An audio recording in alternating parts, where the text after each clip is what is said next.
Hello, Chair. Okay. Welcome all.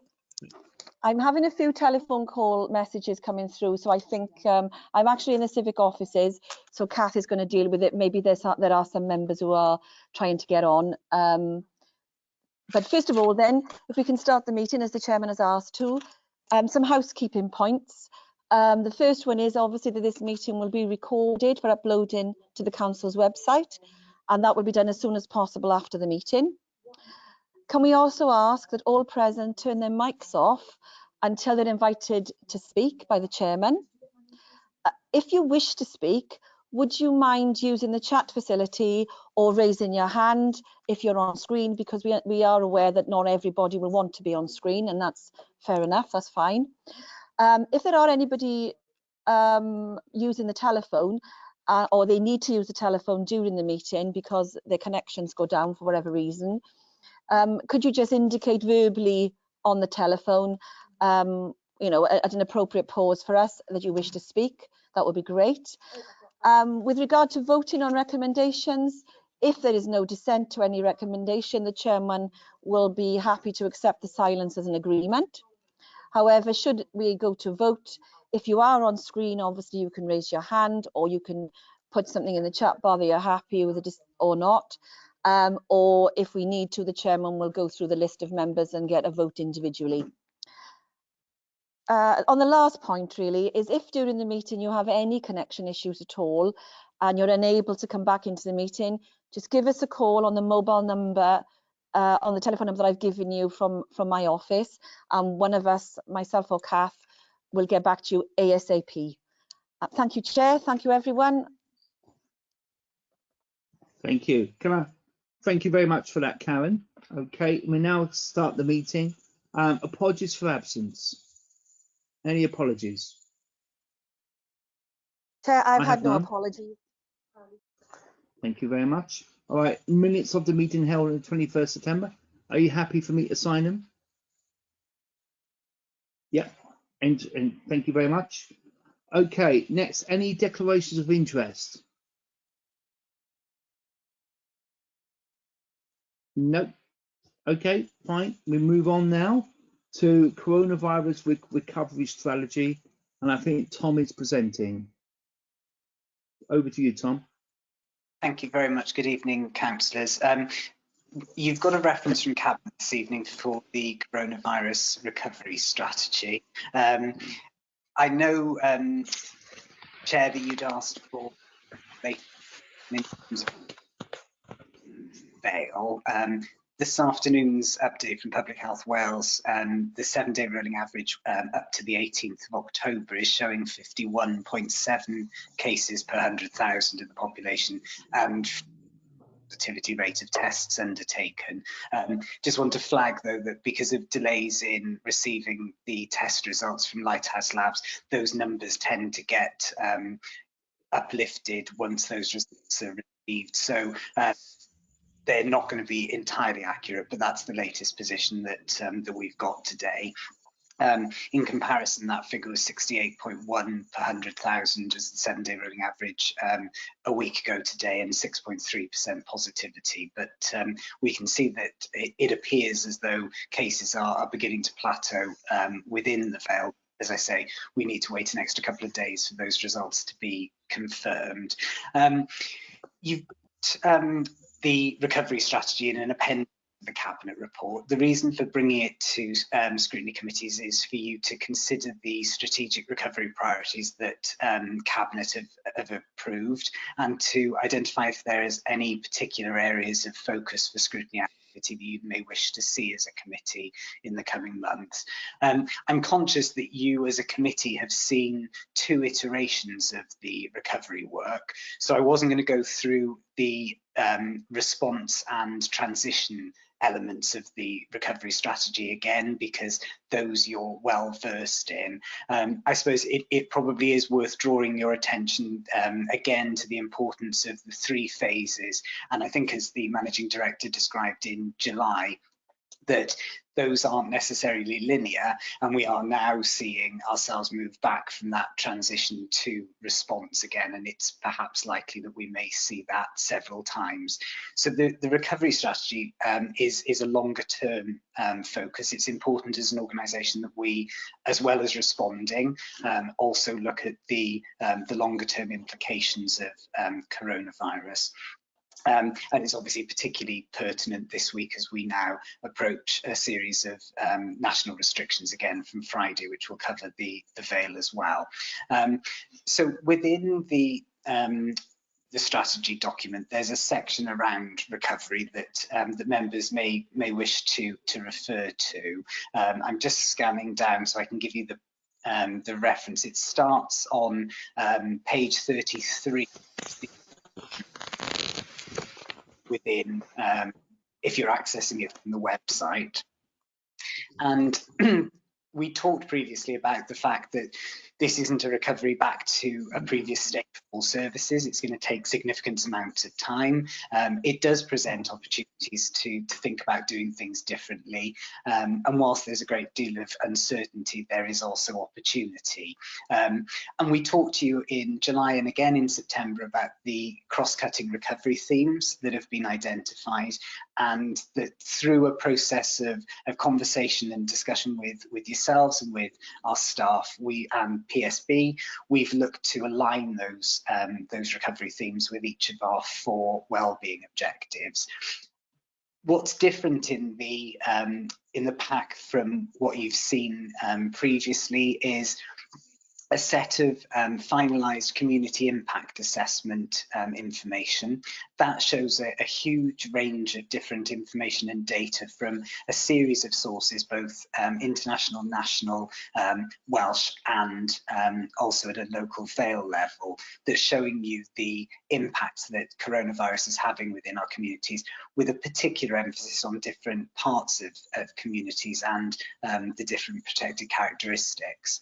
There's also some information in terms of the economic impact of coronavirus, and this has been updated in the last week to reflect September's data, and that's showing a range of macro and microeconomic impacts, such as different impacts on skills, on jobs, on universal credit claimants, for example. So it's within that context that the strategy is being presented to you.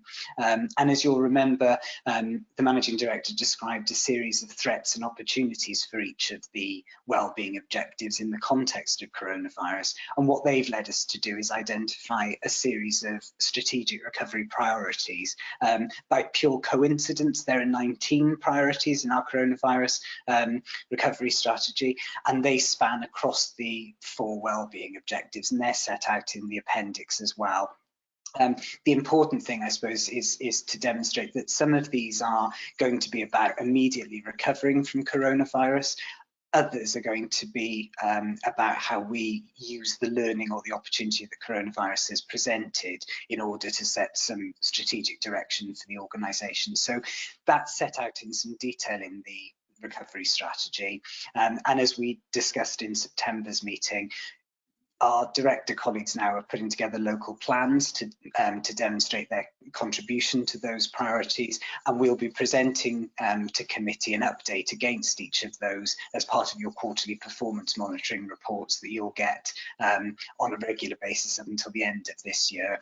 Once we then adopt a new annual delivery plan in 2021, we will subsume the recovery priorities into that plan so that you've got one plan that you're monitoring as a council, not looking at running lots of separate activity, and that's deliberately being done to mainstream this. And then the final element of the recovery strategy is around how we now go forward in terms of involving, engaging and consulting on aspects of this. And we've deliberately taken the decision not to consult on all 19 of the priorities together, but what we will do is look to engage and consult on specific changes as we now go through the winter and into the spring. So we've seen in recent months that people engage much better with things that feel tangible to them, and that is something that we're keen to to do to make the consultation and engagement meaningful. So that's a very, very quick overview. Obviously, I'm happy to take any questions that you have. Okay, any questions to anyone? Any questions? Yes, Ian, Councillor Ian Johnson. Thank you very much, Chair. Thank you to Tom for the report and for bringing it here tonight.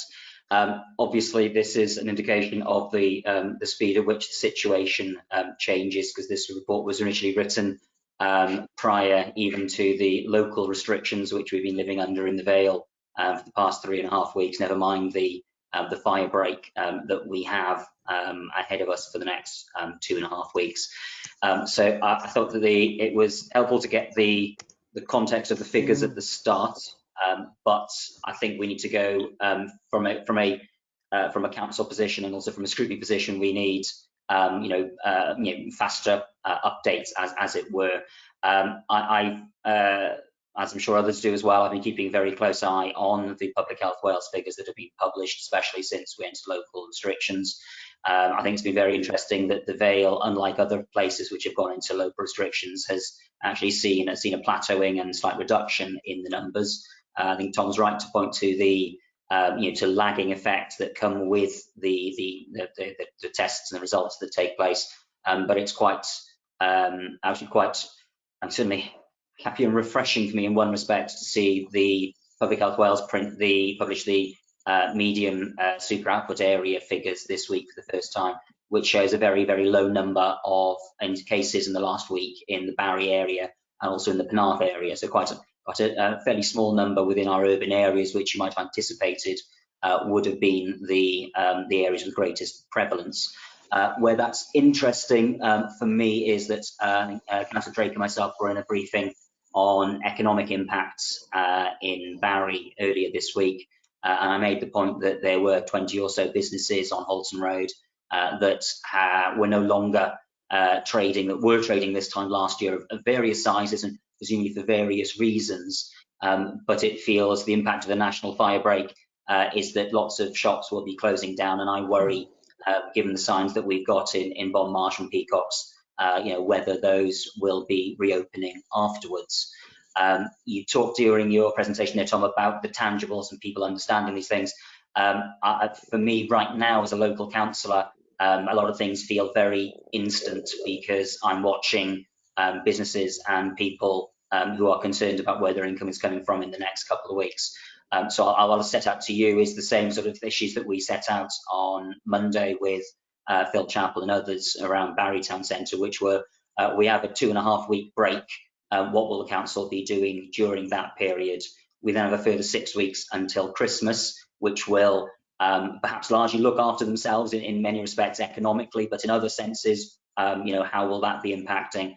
And then we have that long period that comes our Q4 as a council, where people have stopped having things to look forward to and are instead in midwinter.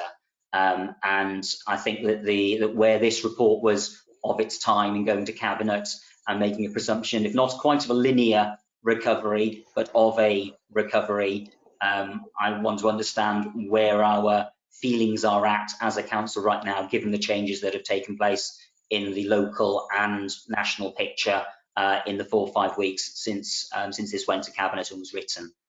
So updates on that and a consideration of how we as councillors can act responsibly, sort of in discussing those issues and understanding what that looks like for at least until the end of this financial and municipal year, I think would be helpful, because it's not as straightforward as normal task goal setting that the council is very used to doing.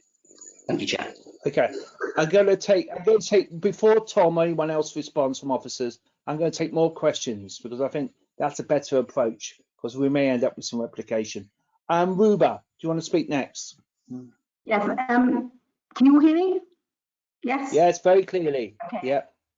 Thank you, Tom, for that. So actually, I've got 2 questions. Well, not 2 questions, but an observation, 2 observations. So I would reiterate what Ian has was just talking about in terms of this next 2 weeks. And I realise that this is a strategy you're giving us, a strategy for recovery. So you're not sort of giving us specifics about, what we're hoping to do in the next 2 weeks. But these are 2 golden weeks that we have. I use that obviously not in terms of health, but in terms of an opportunity for the for us as local authority to actually do something in the town centres. And again, we had a meeting about Penarth Town Centre yesterday, and there were lots of positives that came out of that. But the big question is, we've got this capital grant of, I can't remember what it was, £400,000, is it? Across 5 town centres, but we need to know rapidly in this next 2 weeks for those hospitality businesses in particular to be up and running before Christmas. What we can do for that, and how that's going to come about in terms of saving lots of those businesses. I think that's very important for me, for Penarth. My second observation, Tom, picks up on, I know Tom and I, we have had several conversations over COVID and since around equality. So really, whilst the themes that that are mentioned are written, the 4 themes of the social care, health, and so on. Or I don't know if they're themes or objectives really. So I suppose my question to you then is how we make sure that equality is up front in all of this, because what COVID has demonstrated to us very, very clearly is that if you're poor, if you're older, if you're from an ethnic minority, you're going to be hit the hardest. And we represent some of those communities, and we need to make sure that that's up front, in my view. So I don't, whether you have that as a sort of an underlying descriptive of each of those themes that are mentioned in the in the recovery strategy. I don't know, but I really think it's important that we say it. I know many of us believe it, but and you as officers and we as a council, we do believe that. So, but I think we need to say it up front, because that is, for me, that's something that's very critical and that's been really demonstrated by COVID, and it should be an integral part of our recovery strategy. Thank you. Okay, thank you, Wilbur. Anyone else? Anyone else? Okay, I can't see anyone else wants to speak. I will speak then in that case. Yeah, Chair, just a couple. Chair. Who's this? Who's this? Vince Driscoll. Okay, Vince, do you want to come in now? Yeah, just a quick one. I've listened to Councillor Johnson and Ruber. It's all very well talking about it, but you've got to come up with ideas, because so far I haven't did anything. Just my thoughts. Have you got any ideas, Vince, yourself? Well, I've got a few ideas, but I think it's just such a massive problem that throwing money at it isn't always the answer. I know you said £400,000 there, which is a lot. It's not a lot in the whole scheme of it. I haven't got a magic wand, put it that way, and I just think it's something we've all got to sit down and work together. But Chair, can I just come back on that, because it's not just I mentioned the capital funding, obviously, that's been made available by Welsh Government, but the issue is about what we as a council believe and what we want to demonstrate, and I think very much we want to demonstrate that that's we recognise that there are certain communities, there are certain people that will be hardest hit. You're breaking up. We got connection issues here. I'm sorry, that will be hardest. I couldn't hear most of that, Ruba. Sorry. I'm sorry. Can't hear most of that. Can you hear me now? Can you hear me now? No, not very clearly. Oh, I don't know. Yes, I can. Can you hear me now? Yes, I can. Okay. So I think it's not just about money. It's not just about money. You know, the capital funding is a particular example of how we can spend that money. But, you know, what we need to demonstrate is that we prioritise, you know, the groups, the areas in the Vale, you know, who need the help the most. So that I think we can do, you know, we can do very well. Not necessarily, you know, of course we do need to spend money, there's no doubt about that, but there are things that we can do which don't, you know, which don't need money, which are about prioritising people, you know, about consulting people, for example. Again, Tom and I have talked about this over and over again. How do you reach the hard to reach people? You know, that's you know, a piece of work that, you know, we can do to make sure that we do reach those hard to reach people. Anyway, just my thoughts. Okay, fine, thank you. Oh, okay, open to anyone else? All right, I'm going to speak then. Can I thank you very much for that presentation, Tom? Obviously, I've got a couple of issues which you haven't yet discussed. And obviously, that's in relation to the lockdown period of the next 2 to 3 weeks, possibly. I just wondered about comms, communications coming out to members of the public about the lockdown situation, about where they can get hold of services, where they can get hold of supplies, given issues. Also about clarity about where they can go. There does seem to be some confusion out there about where can people eat, where can people buy food to eat. Because one bit of Vale says we can stick within our own areas, but now I've also heard we go locally. Now, if you live in somewhere like Penarth in particular, or if you live in somewhere like St Bride's Major, to me locally maybe shopping in Bridgend, for example, or it may mean shopping in Cardiff Bay if you live in Penarth, especially if you live down the marina. And obviously we got Councillor Ruber on here. And I just want, I know Liz wants to come in on that, and I just wonder, do we have that clarity here about that particular issue? So Liz, do you want to come in on that at all? Yes, thank you, Mark. If I could, there are a couple of things that I just wanted to raise. I mean, in terms of the firebreak lockdown that we're now going into, guidance is still coming out from Welsh Government, but we will do what we've done all the way through, is we have the special COVID pages on the website, and anything new is put onto there. Plus the fact is that there are regular updates from the managing director and the leader to councillors as soon as we get extra information. So that will continue to be on there.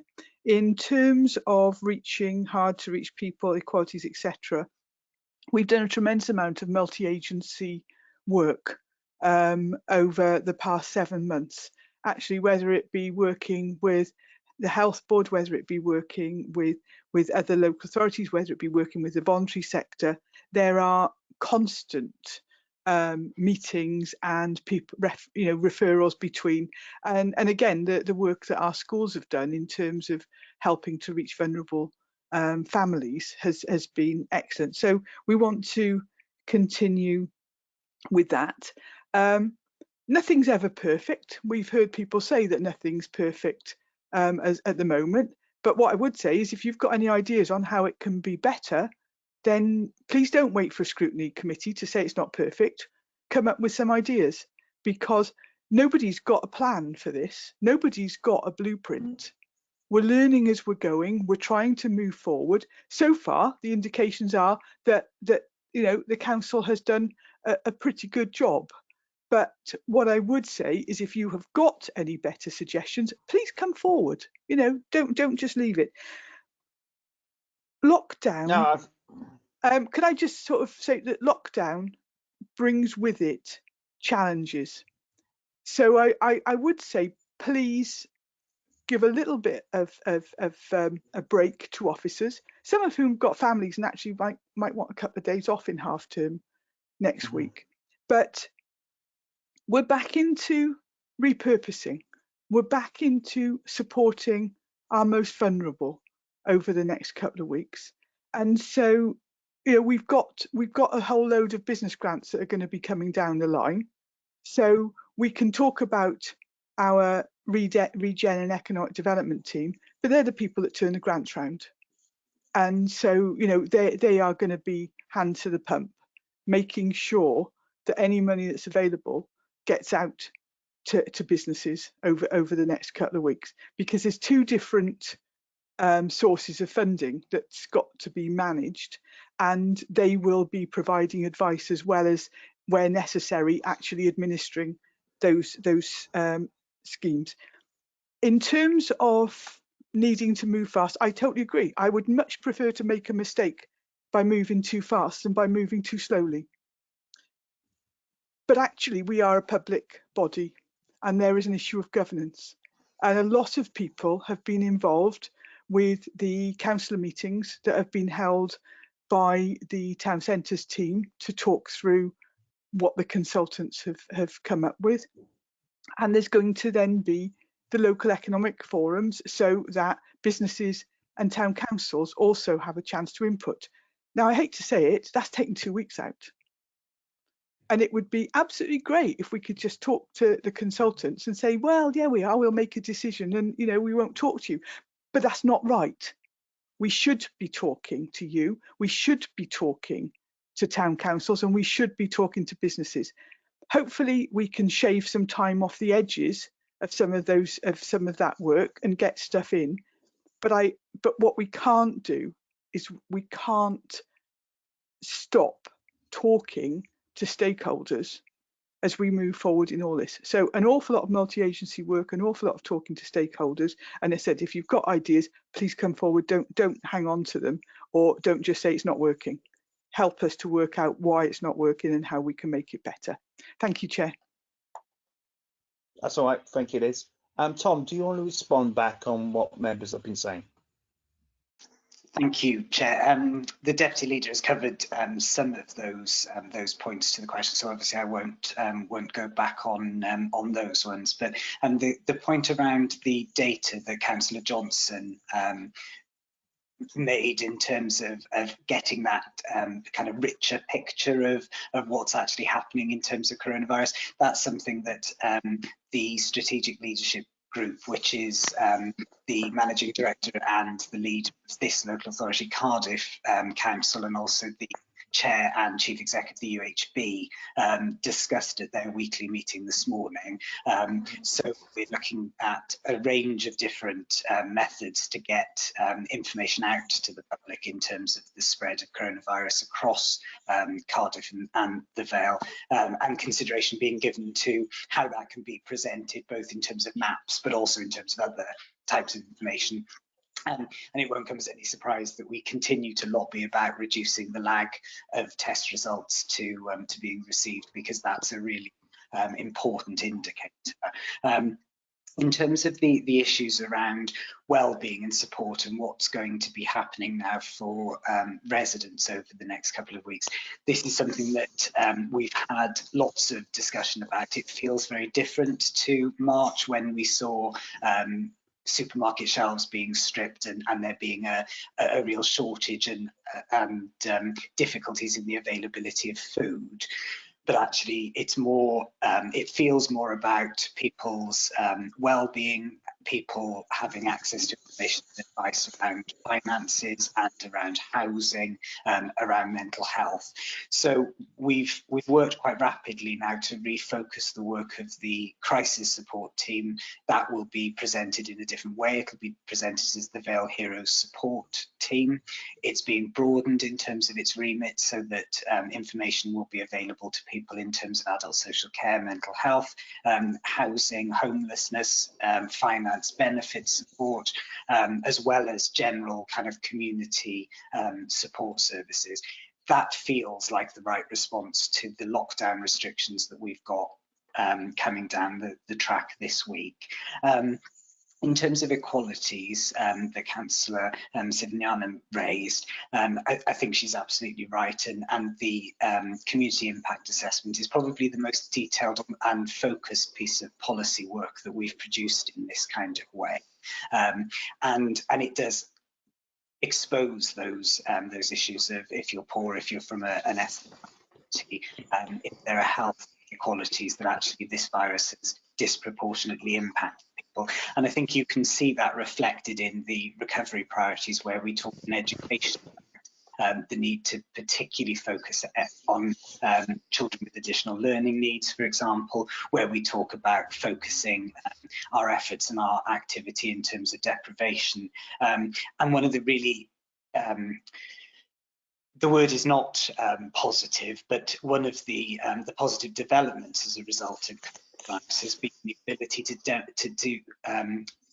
get these links with community groups on the ground. I'm really proud of the work that the BAME group are doing within TTP in working with community leaders who actually are from the communities that are traditionally hard to reach and need particular support and advice, and that's encouraging the work that Tom Dodsworth and Rob Jones are leading on behalf of Cardiff and the Vale. And the deputy leader talked about some multi-agency working, and that's happening at a huge range of different levels. So you've got strategic multi-agency work that's been ongoing throughout the pandemic, right down to the most local level of that kind of multi-agency work. So we met last week with representatives from various different organisations in Llantwit Major, for example, looking at how we build a legacy of the fantastic work that's been underway, but also how do we sustain it and make that mainstream and tackle some of those inequalities. Councillor Driscoll rightly pointed out to the strategic nature of the report that you've got in front of you this evening, and it doesn't have a set of step-by-step actions that we'll take for recovery. That's down to Directorate Recovery Plans, and you'll see those presented to you in the coming weeks. And it is really important that there's a strategic framework, because that helps us to prioritise the work that we're doing. As Councillor Sivanyanam was saying, it helps us to identify the areas of most focus and need. And finally, Chair, you raised the point of communications. That's absolutely vital. The leader issued a public statement by the end of the day on Monday to residents, setting out what the restrictions meant at a high level, and giving as much information as we could do about the impact on council services as we knew them then. The strategic leadership team met again with the deputy leader and leader of the council yesterday morning to finalise the actual implications for a huge range of different services for what is only going to be a 2-week, 3-weekend period, and to start to put plans in place for those. And I joined a call with the head of communications for Welsh Government earlier today to talk about the national strategy for getting these messages out, and we will be doing 2 things. One is amplifying the Welsh Government messages, but secondly giving some very targeted local messaging about what is still possible to do in the Vale during that lockdown period, so that what we don't do is just talk about restrictions all the time. We actually talk about what people can still go ahead and do. And as the deputy leader said, the frequently asked questions from the Welsh Government are live on the website. We're pointing people to those now, but they are still being finalised. The meetings were very open and transparent that we had with Welsh Government Friday, Sunday and Monday, and obviously they're working at pace to make this stuff come to fruition. So the communication strategy would be very much pointing to the Welsh Government messages, but also then localising them and providing some support as well. Okay. I did ask a question in relation to where people can purchase food, for example, and I just wondered, do you have a response to that question? Yes, sorry, I should have said. In the local restrictions, the guidance is to that we're currently under. The guidance is not to leave the local authority boundary if it's possible not to do so. Under the national restrictions, the current wording of the, and I stress current, but the current wording on the Welsh Government's website is that in answer to the question, how far can I travel to shop for essentials? the answer is please stay local to your home wherever possible. There are no set rules on this, but people are advised to avoid unnecessary travel and avoid crowded spaces where possible, particularly indoors. And alternative approaches such as online services delivery should be used where possible. So the answer is that people stay as local as they can and is reasonable under those restrictions, as is currently being advised by Welsh Government this evening. Okay, thanks for that. I think that clears a few things up there. Open to any other member. Does anyone remember come back? Councillor John. Just one point to make there, Chairman. I know of some people that went to Culverose Cross last week to Marks and Spencer's, and they live in Bridgend, and they were booked. And the police fined them on the spot fine because they lived in Bridgend and they've broken lockdown rules from coming from Bridgend down to Culverose Cross. So they are out there. So people need to be aware of that. They need to shop local. They need to look after the local businesses and stay within the county. Yep. Okay. Open to any other member? Okay. Okay. Can I thank you all for that agenda item, and any comments will go back to Cabinet. Okay. Thank you. We now got the next item on the agenda. Okay, which I think is your report, Tom, is it? Again? It is. Sorry, I promise presenting? I'll find somebody else to come and talk to you next month. I promise. That's okay. That's right. Don't worry. This is a report in the in your July meeting, Chair. We brought you the annual report from the Public Services Board, and I said then that we would bring you a mid-year report in terms of providing you with some oversight in terms of what the PSB has been doing. And that's what this report is doing for you this evening. So the background section just sets out the context within which the PSB works. You'll remember we've got 4 wellbeing objectives, which are around participation, reducing poverty, giving children the best start in life, and protecting, enhancing and valuing our environment. And in order to provide some real focus to the activity of the PSB, there are 4 priorities. One is getting the Move More Eat Well plan delivered. The second is around tackling climate change. I was keen that we have a Pathfinder project, and that in the current year is around time banking, which we're leading on as an organisation, and something the PSB partner organisations can do together in terms of development, and that's been focusing around engagement. So this report gives you an overview of what's been happening in PSB world since July. We've met with the PSB on 2 occasions. As you'll appreciate, the main focus of those conversations has largely been around coronavirus, but there are also a few notable things that we wanted to bring to committee's attention this evening. One of which is described in paragraphs 2.3 onwards in your report, is a report that has been produced by Sophie Howe, the Future Generations Commissioner, that was published in May 2020. That's a statutory report that's produced by the Commissioner's office. And the Commissioner wrote to the chair of the PSB, who's the leader of the Vale Council, setting out a series of priorities that she felt that we needed to be giving across all PSBs in Wales, and they're listed in the report there for you, and you'll see they cover a multiplicity of areas. We've provided in paragraph 2.4 a link to the full annual report. I've got to say it's huge, as you could kind of imagine. The Future Generations Commissioner has a massive remit, and it is a very big report, but there's a useful executive summary that you can access as well, which kind of helps to navigate what some of those priorities are. And in our meeting earlier on in this month, we talked about the need for us now to go back into our organisations and look reflect on those priorities and how well we felt that we were reflecting them in the work that we were doing and also in the PSB.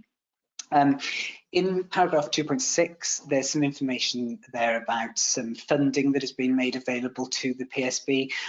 In previous years, there's a small Welsh Government grant which contributes towards the development and administration of the PSB.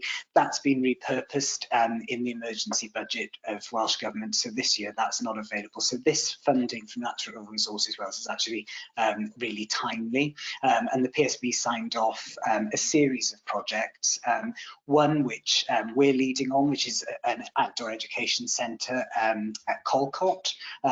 We're also providing some funding to GVS to do some works to CF61 in Llantwit Major in terms of their garden and how they can then use volunteering opportunities in maintaining that garden. And there's some funding going towards increased tree planting and also some enhancements to the website for Foodvale, which supports the Move More, Eat Well programme that Public Health Wales are focusing in on.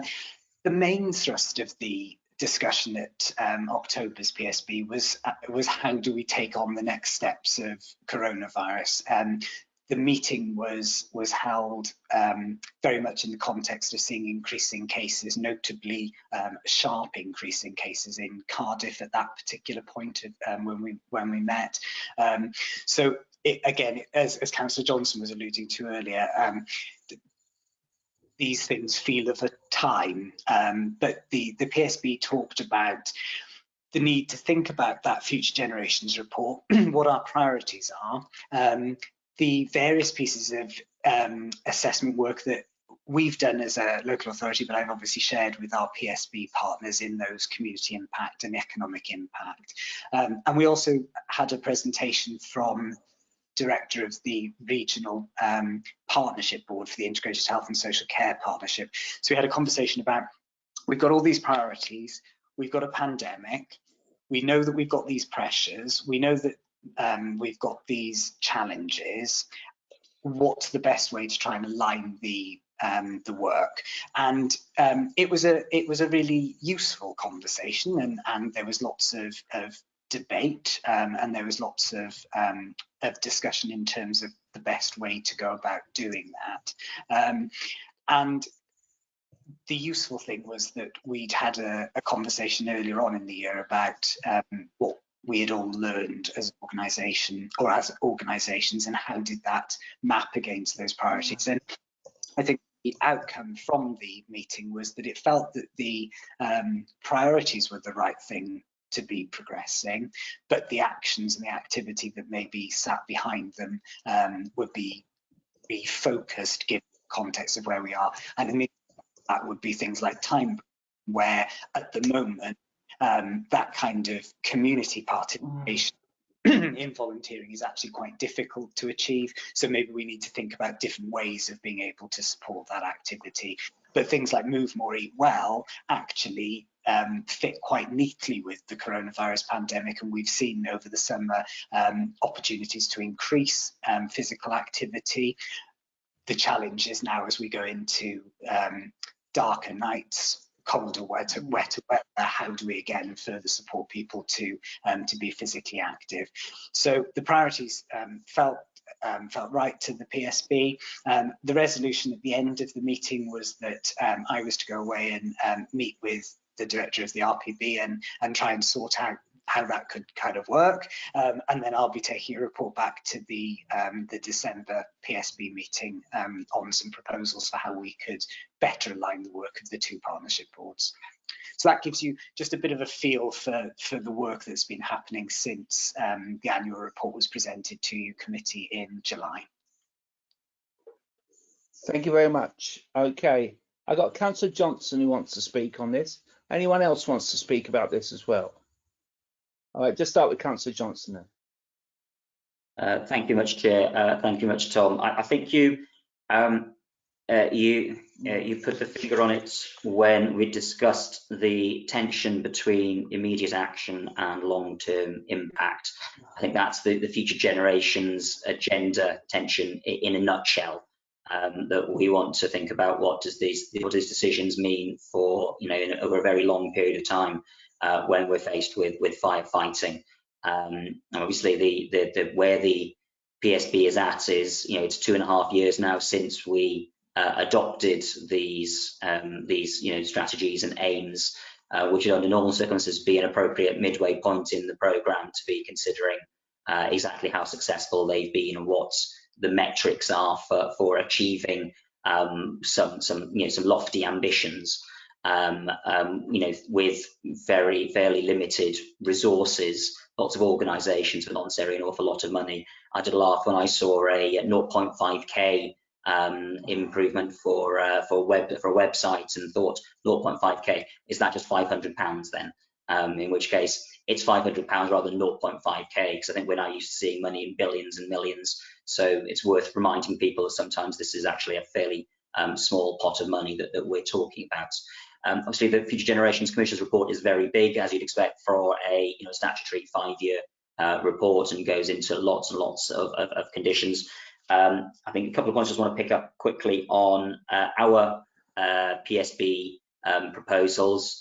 One is, I think it would be useful or interesting for us to get more information on the time banking volunteering aspects, because it feels to me that we've been talking about the time banking for quite a while, but I'm not quite sure where that really takes us or what the scale of that is.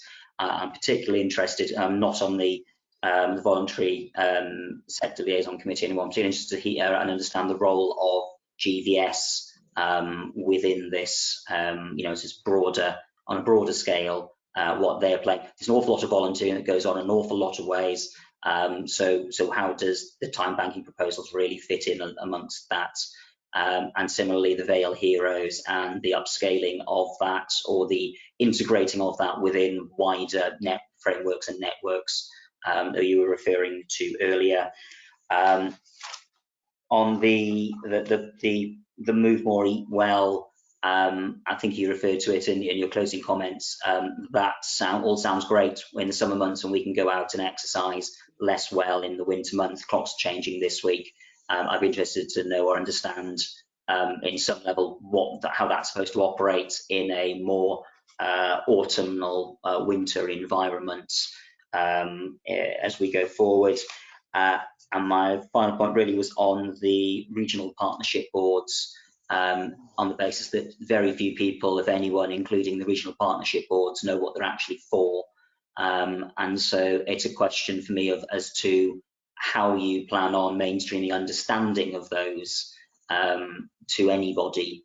The Children's Commissioner published a report a few months ago on their work, with young people, which I think provides a few ideas. But I would be interested more broadly in how, whether that is a step too far away from what this council really is doing or looking at.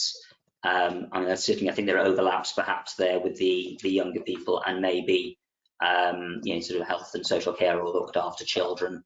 But I think that maybe the RPB needs to find its level with the PSB, but also is maybe a step further away from where we are and what we're interested in. Thanks, Chair. Thanks, Tom. Thank you very much.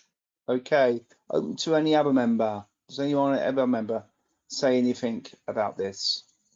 Okay, well, it's open to me then.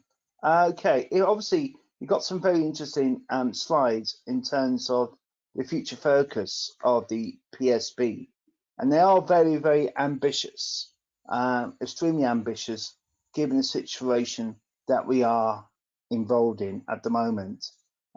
Clearly, one of the issues that I am quite concerned about is the access to good quality food, and I don't mean fast food by that.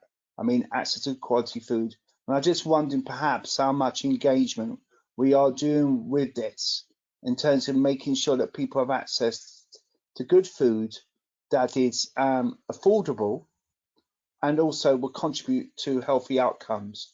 And the other thing I'm also concerned about is, and it does refer in this book, is about the rise of mental health issues concerning with COVID, and how much perhaps signposting we are doing as a council so that we can then, you know, link in with organisations such as like Samaritans, for example, and how much perhaps assistance we can give these people to do this, because I do think this is going to be a major challenge, not just was, but even now, up to coming up till Christmas, which, as we always know, is always a big issue for lots and lots of people. You know, especially those people who feel rather isolated and lonely. And I think, you know, we need to really think about that as councillors. And also, I think also perhaps going forward is the level of support for councillors in talking to their constituents. I think that is important as well, given COVID, and the things we should do and the things we should not do. And I think perhaps that might be something to discuss. Obviously, maybe at the, you know, at the other committees that we deal with, especially concerned with maybe the Democratic Committee in particular. But I do think that is important for us as members to know our role in this and try to assist the members of the public during any lockdown period. Can I come in there, Chair? Open to any other member. Yeah, Chair. Yeah, sure. Vince, under the previous lockdown, we were told not to go out and not to go to the members of the public, and basically to just lock down ourselves. So I'm not sure where you're coming from on that one. Okay, I just want clarity as to what we do on that, Councillor Driscoll, and that's why I'm asking the officers about that. Okay, any responding, Tom? Okay, thank you, Chair. Councillor Johnson made the point around how we go about reviewing the work of the PSB in terms of those kind of impacts, and the annual report sought to do that for 2019-20. When we put it together, it immediately felt dated because we were 4 months into a pandemic that had quite seismic changes or impacts on our communities. And we talked about this at a Welsh Government organised group this week, because over the next couple of years we would be refreshing the evidence base for the work of the PSB, which is the wellbeing assessment. And when that was first done, that was quite a theoretical piece of work that was incredibly broad ranging. And the point that we were making is that actually it's more meaningful if we look at the kind of community impacts in the same way as we've got for the work that underpins our recovery strategy. So we actually understand specifically for different groups of people in different areas, what's the experience that they're living currently. And I'm personally advocating a more dynamic, ongoing process where we look at exactly what's happening in the area right now, and are there things that we can be doing now. There is always, as Councillor Johnson says, the tension though between long-term ambitious plans, which you measure through indicators about population that sometimes can take 5 or 10 years to see coming through. The challenge, I think, for the PSB is in identifying smaller steps that we can show progress in reaching those. We might not have a statistic that absolutely proves it, but we should be able to take action that tells us whether we're on the right track or not, that we should be able to do that. I can certainly provide some further information around the time banking in terms of some of the detail by email, if that's okay for the committee. I don't have that to hand this evening. And I'm aware that GVS are involved in the working group that is supporting that, and they're providing their professional expertise and advice to that project. One of the recovery priorities for us as an organisation is to make a sustainable legacy for Vale Heroes, and what does that actually mean in the future, because volunteering now is very different than volunteering was in March, and it's very different than volunteering was in October. And actually it's about how do we bring those various aspects together. I've asked Audit Wales to do a focused piece of work over the late autumn and into the winter about Vale Heroes and the legacy, so that we've got some independent critique of that. And it's been really useful to have Rachel Connor as the Chief Exec of GVS involved right at the very beginning of scoping that piece of audit work. I think that that demonstrates a bit of a shift in terms of how we're seeing our kind of collaborative working with different groups.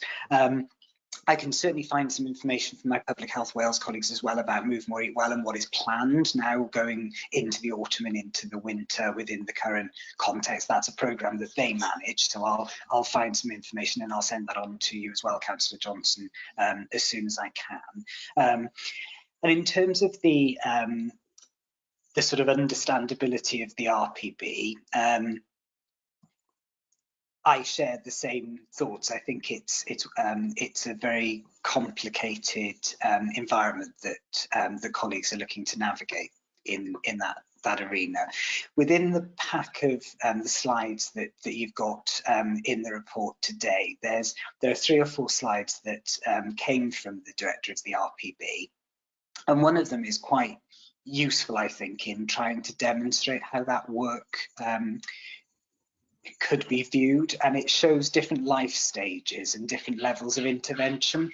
And I think what it's trying to do is show a move away from looking at particular interventions to actually saying our work should be across all age groups and it should be targeted in different ways. And one of the things that I want to discuss with them is, I think that PSB's work kind of sits in the less specialist intervention and the more general population well-being activity. So if you drew a diagonal line from top right to bottom left, the PSB territory is in the top, the RPB territory is in the bottom, and actually there's maybe a swathe across the middle where we could work better collectively. And I think there's something about us demonstrating how our work is complementary. And I think by doing that, there's a chance that actually the work that gets taken forward gets greater impact, but also is more understandable in terms of its impact. You asked about access to good quality food, Chair, and absolutely that's one of the priorities within Food Vale as a programme which sits within Move More Eat Well. That's about access to good quality, nutritious, affordable food. And we saw a huge focus in on that via Vale Heroes over the summer. The Deputy Leader earlier referred to the work that schools were doing in terms of providing food parcels to vulnerable families. We provided support, both direct financial support, but also support from donations that we'd arranged directly to the food banks. And we're looking at developing our relationship with organisations like Caddo's Corner that we've provided grant funding towards as well in terms of their fair share and their community cafe. And you're absolutely right that that's really important. That's the reason for convening that group last week, which I have to say was probably the highlight of my coronavirus experience, because we had half a dozen people from schools, the food bank, GVS, Fair Share, Housing Association, the Town Council, all just around a virtual table talking about, okay, what have we learned? What are we all doing, and where are the gaps? And very quickly you could start to see that by making some of the connections, there's a chance that actually the way that food is provided in Llantwit Major and is made available to people who are most in need can be prioritised in a better way. And that's 1 hour's conversation. We'll now take that forward. And I think if that kind of approach works, there's no reason why that can't work elsewhere in the Vale, because actually we've got schools, we've got food banks, we've got voluntary organisations, and we've got community groups across the Vale.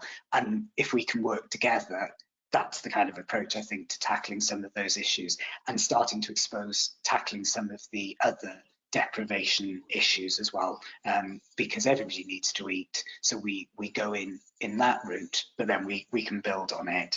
And then In terms of the mental health support you were describing, absolutely, it's vital. We've seen an increase in numbers of referrals for mental health support. I know it's something that the RPB have been discussing particularly, and what I'll do, Chair, if it's okay with you, is take that away to have a conversation with my communications colleagues, because I think there is something about making sure that we get a message across that resonates with people. And in order that I don't provide you with incorrect advice, I will ask colleagues first thing tomorrow morning to consider some information for you as elected members in terms of how best to support your residents. I remember in March and April that we advised that you limit physical contact with people where possible in order to keep yourself and residents safe. I imagine that that still stands, but there's a huge range of other ways that we can connect with our communities, and we're here to support you to do that. But I'll get some information from somebody who's more appropriate to give it than me, and I'll make sure that that's circulated to members. Okay, open to any other member. I mean, Councillor Carroll, do you want to come up with something? Because, and Councillor John, Councillor Carroll first. Yeah, thank you for that, Chair. It's not so much a question, but more an observation, because it's not something that's in control of this authority. But I think part of the issue we have with Public Services Board is it's quite a dry title, and bearing in mind the purpose for which it was set up was through the Wellbeing of Future Generations Act. I think that if you're looking for engagement from the people you're setting out, and again, I'm not blaming the council because it's set up by legislation, but if there's any way we could feed that back in and try and come up with something that might perhaps grab people's imagination a bit more, that might be helpful. Okay, I think again, I would say to members, come up with some suggestions as well. I mean, I think of something like the Kaleidoscope Forum or something, because it's a bit more eclectic. But you know, I think you should come up with something that could encapsulate what we're trying to do in terms of the PSB. But I'm sure we could spend hours discussing this and not necessarily get anywhere. But Councillor John wants to come in. Thank you, Mr. Chairman. I just wanted to remind everyone that, of course, this is only a lockdown for 3 weekends, really. But you got to remember the vulnerable people out there. The last time had support with food parcels and everything, and it's important that we in Lantwick Major, as Tom has highlighted, we're really working to support people, and we're likely to get a lot more requests this time than went through the council previously. At the same time, we as councillors can always support these groups, and I'm currently supporting a group of people who are going out there looking at these people in need, and to support them and make sure they're looked after during this difficult time. Just wanted to point that out, that there are those people, the vulnerable people this time, who may be a little bit too pride to ask, but at the same time know there's people, always have a look, the people in your street, whatever, but it's certainly important that we look after each other. Okay, Councillor Pandrake next, please. I agree with what Gwyn said. You know, there's a lot of people out there to embarrass to ask for help. We got to reach out to them. I was a single parent with a very young child, and I can remember going through that myself, and I would go without food to make sure my daughter had it. And I'm sure there's a lot of families actually doing that at the moment, and we have to reach out to everybody. Absolutely. Okay. Now, obviously, if you look at the proposals, these resolutions at the end, there is one on scrutiny themes coming from from this report, and obviously I mentioned one in terms of communications, which I think is fairly important. But I just wondered if anyone else had any cross-cutting themes that we could look at in terms of scrutiny work. Has anyone got any proposals at all? It's on number 3, recommendation 3, on page 2. It says the committee identifies any area of particular focus for future scrutiny activity. Or should I leave that to chairs and vice chairs, which will be coming up in December for those who are chairs and vice chairs? Yes, Councillor Johnson. I was just clarifying whether you're referring to that in the context of further task and finish groups, or this is the work of the the PSB. So I mean, I think I've already, I mean, earlier on, sort of we've raised we'd like more information on, particularly I think the time banking and the move well, eat well. So I mean, I think those are the things that have been raised. Obviously, the council itself has declared a climate emergency, and I'm anticipating that at some point there'll be a fuller report coming through, because that's now what, 15 months on what water actions are going to be. But all of these 4 themes, of course, are all integral to the PSB, and I would assume that they would all be integral to future reports that are brought forward in the 2 years that this particular plan has until its conclusion. Thanks, Chair. Okay, Tom, do you want to come in on that?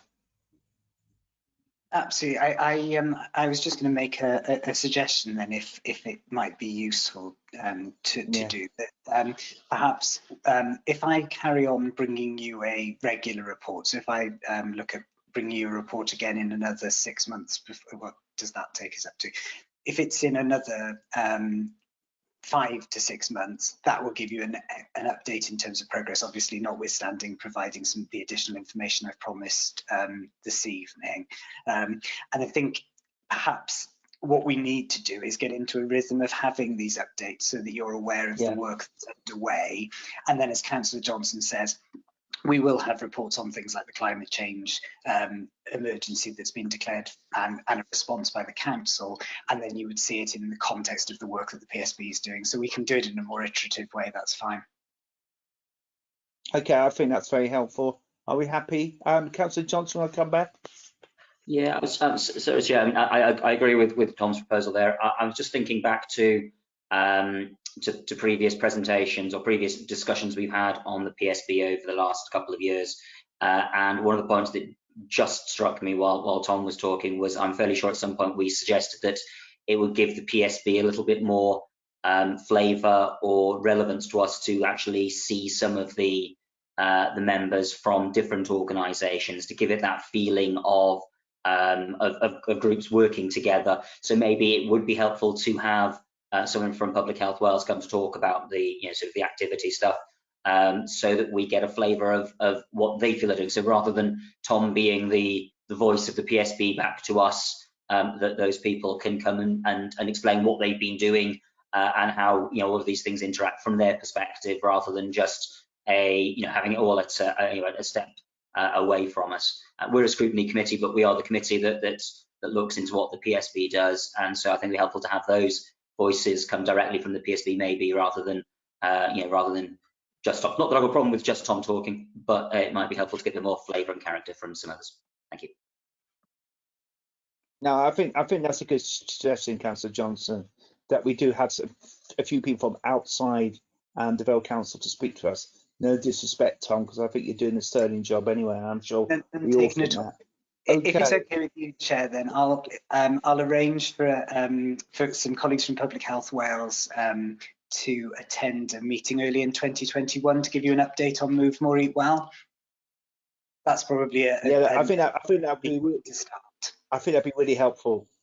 Okay, that sounds great. Maybe we can get someone from local health board, perhaps talk about a bit about mental health as well, perhaps coming on a bit later on, not the same meeting, but perhaps later on, because that is not going to go away either. Okay, are we happy to move that? Okay, and we've got the 2 recommendations as well. Fine, thank you. I got nothing under item 6, no part 2. Can I thank you all for attending the meeting? All right, and enjoy the rest of the evening. All right, stay safe, everyone, and keep well. Thank you all. Cheers. Bye-bye. Bye-bye. Bye-bye. Take care. Bye-bye. Bye.